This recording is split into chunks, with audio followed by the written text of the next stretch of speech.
बिस्मिल्लाहिर्रहमानिर्रहीम। अस्सलाम वालेकुम नाज़रीन, मैं हूं मोहम्मद उस्मान मुगल। उम्मीद है आप खैर वाफियत से होंगे। आज के व्लॉग में हम बात करेंगे ख़वातीन जो टिकटॉकर्स हैं उनके साथ जो पे दर पे वाक़यात पेश आ रहे हैं उनके ऊपर हम बात करेंगे, क्योंकि इससे पहले 12 अगस्त को रावलपिंडी के दरियाए सुहान में एक टिकटॉकर खातून थी जिसका नाम था कोमल जान। उसने छलांग लगाकर ज़िंदगी का खात्मा किया था। उसके बाद गुज़श्ता 24 से 36 घंटों के दौरान 2 मुख्तलिफ वाक़यात हुए हैं। एक का ताल्लुक जो है वो टेक्सला से और दूसरे का ताल्लुक जो है वो सूबाई दारुल हुकूमत लाहौर से है।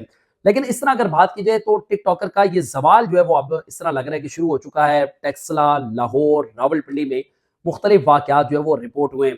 टेक्सला में टिकटॉकर जो थी उसको फायरिंग करके बड़ी बेदर्दी और बड़ी बेरहमी के साथ जो है वो कत्ल किया गया है, जबकि लाहौर में टिकटॉकर को अस्मत दरी का निशाना बनाया गया है। और इसी तरह रावलपिंडी में कोमल जान नामी जो 28 साल टिकटॉकर थी उसने दरिया स्वाम में कूद कर अपनी जिंदगी का खात्मा कर लिया। एक एक करके ये तमाम वाकयात आपकी गोश गुजार करेंगे। पहला वाकया जो कि टेक्सला की हदूद में हुआ है और उसमें तकरीबन जो 30 साल टिकटॉकर खातून थी उसको कत्ल किया गया, फायरिंग करके कत्ल किया गया। और ये फायरिंग उसकी गाड़ी पर उस वक्त की गई है जब वो अपनी बहन और अपने भाई के साथ जो है वो सफ़र कर रही थी। और इसमें जो है वो इस टिकटॉकर की जो शनाख्त है वो आयशा के नाम से सामने आई है। और मोटरसाइकिल सवार नामालूम अफराद थे जिन्होंने इस टिकटॉकर के ऊपर जो है वो उस वक्त फायरिंग की जब ये गाड़ी में सवार थी। गाड़ी तेज़ रफ्तार होने की वजह से ये मुखालिफ सिम से आने वाला जो डंपर था उस डंपर से ये टकराई और गाड़ी मुकम्मल तौर पर जो वो तबाह हुई है। लेकिन उसमें ये 30 साल टिकटॉकर जो थी आयशा, ये जान की बाजी हार गई है और इसके वालिद की मुद्दत में थाना टेक्सला में मुकदमा जो है वो दर्ज किया गया है। इसके वालिद हैं फजल, उन्होंने ये मुकदमा जो वो दर्ज करवाया है। उसमें उन्होंने मौक़िफ़ इख्तियार किया है कि जो इनकी बेटी थी यानी कि जो मकतूला आयशा है उसका कौसर नामी खातून, जबकि जावेद उर्फ शाहीन इनके साथ जो है वो लेन देन का जो तनाज़ा है वो चल रहा था। और ये फायरिंग का जो वाक़या हुआ है ये काशिफ उर्फ काशी है जिसकी इमाम पर ये फायरिंग की गई है। ये थाना टेक्सला में एक टिकटॉकर खातून को कत्ल करने का वाक़या है। जो दूसरा वाक़या पेश आया है गुज़श्ता 24 से 36 घंटों में वो लाहौर में अस्मत दरी का वाक़या। लेकिन ये बड़ा अफसोसनाक वाक़या होने के साथ साथ बड़ा मशकूक वाक़या भी है।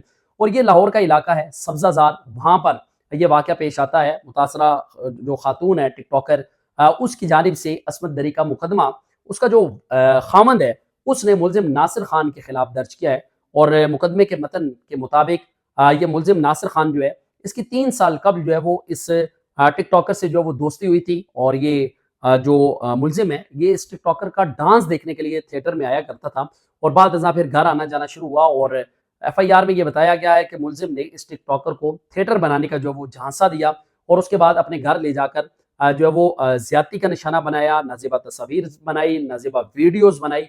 और एक पहले भी मुकदमा इसी नासिर खान नामी मुलजिम के खिलाफ इसी टिकटॉकर खातून की जानिब से जो है वो दर्ज करवाया गया था। लेकिन उसके बाद इसकी रिहाई हो गई और अब ये इल्ज़ाम आयद किया गया है इस नासिर खान पर कि 4 लाख रुपए का कीमती मोबाइल फ़ोन और लाखों रुपए नकदी जो है वो इस खातून से खा चुके हैं।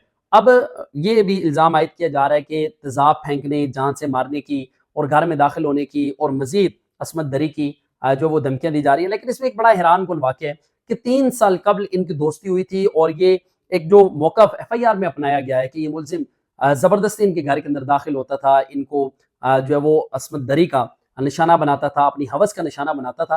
लेकिन एक सवाल ये है कि ये जो मुतासरा खातून है इसने मौक़िफ़ इख्तियार किया है कि ये शादीशुदा है। लेकिन ये सिलसिला अगर 3 साल से चल रहा था तो 3 सालों में ये मामला इसके ख़ावंद को क्यों नहीं मालूम हुआ या इसके ख़ावंद ने जानबूझकर आंखें जो है वो बंद कर रखी थी। लेकिन इस मुकदमे में ये तासुर दिया जा रहा है जैसे कि खातून बहुत ज़्यादा मज़लूम है। अगर इस खातून के साथ वो जिनसी ताल्लुकात इस्तवार करने के लिए दबाव डाल रहा था तो इसको फौरी कार्रवाई करनी चाहिए थी और ये सारा मामला अपने खामन के नॉलेज में लाना चाहिए था। लेकिन ऐसा लग रहा है कि खामन जो है वो जानबूझकर उसने आंखें बंद कर रखी थी और वो ये चाहता था कि इस खातून के उस मुलजिम के साथ ताल्लुकात इस्तवार हों, क्योंकि घर के अंदर आप किसी शख्स को भी उस वक्त तक इजाज़त नहीं देते जब तक आप उसको ज़ाती तौर पर या ज़ाती हैसियत में जानते ना हो। लेकिन ये बताया गया है कि गुज़श्ता 3 सालों से मुलजिम जो है इस खातून को ज़्यादती का निशाना बना रहा था और उस पर ये खातून जो है डर की वजह से जो है वो खामोश रही है और अब इसने ये मुकदमा जो वो दर्ज करवा दिया है। ये 3 मुख्तलिफ नौइयत के वाक़यात हैं जो कि टिकटॉकर्स ख़वातीन हैं उनके साथ ये पेश आए हैं। और बहुत सारे वाक़यात में ऐसा भी लगता है कि जो औरत कार्ड है उसका इस्तेमाल किया जा रहा है और ताकि किसी न किसी तरीके से बराह रास्त माली फ़वाइद जो वो हासिल किए जा सकें। पुलिस के लिए एक बड़ा चैलेंज है क्योंकि 2 वाक़यात के अंदर टिकटॉकर्स जो हैं उनकी जान चली गई और ये तीसरा वाक़या है जिसमें जो टिकटॉकर है उसने मुकदमा दर्ज करवा दिया है। देखते हैं कि अब इसमें मज़ीद कौन-कौन से नए पहलू जो हैं वो सामने आएँगे। आज के व्लॉग से इतना ही। हमेशा की तरह आपसे एक ही रिक्वेस्ट है कि हमें फीडबैक से ज़रूर आगाह करें और अपने इर्द-गिर्द होने वाली तमाम जो मशकूक सरगर्मी हैं उनके हवाले से आप हमें आगाह भी कर सकते हैं। हमारी स्क्रीन के ऊपर हमारा नंबर जो है वो इस वक़्त फ्लैश भी कर रहा होगा। इस नंबर पर आप हमसे राब्ता भी कर सकते हैं। तब तक के लिए आपने अपना और अपने प्यारों का बहुत सारा ख्याल रखना है। मुझे दीजिएगा इजाज़त। अल्लाह ने के बाद।